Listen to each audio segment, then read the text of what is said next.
Welcome to the show. Eid মানেই শাকিব খান, আর এবার সেই দাপটে যোগ দিয়েছেন নিশো আর সিয়াম। শাকিবের তাণ্ডব মুক্তির প্রথম দিনেই ভেঙে দিয়েছে সব রেকর্ড। মাল্টিপ্লেক্সে টিকিট মিলছে না, শো বাড়ানো লাগছে, আর প্রযোজক পরিচালকের মুখে এখন শুধুই হাসি।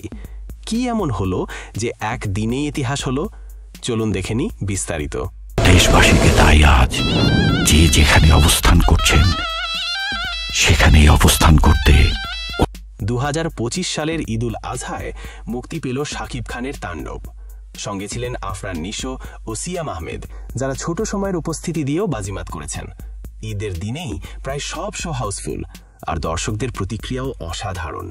স্বাভাবিকভাবেই এই উত্তেজনার প্রভাব পড়েছে সিনেমার আয়। তাণ্ডব প্রথম দিনেই মাল্টিপ্লেক্স থেকে আয় করেছে 36,74,000 টাকা। আর ঠিক এখানেই রেকর্ড 2024 সালের আলোচিত ছবি দরদ, যেখানে প্রথম দিনে আয় করেছিল 30,68,000, তাকে ছাড়িয়ে নতুন ইতিহাস করেছে তাণ্ডব। এই অর্জনের খবরটি নিশ্চিত করেছেন পরিচালক রায়হান রাফি নিজেই নিজের ফেসবুক পোস্টে আয়ের গ্রাফ শেয়ার করে। তিনি জানান, এটি বাংলা চলচ্চিত্র ইতিহাসে মুক্তির প্রথম দিনে মাল্টিপ্লেক্সের সর্বোচ্চ আয়।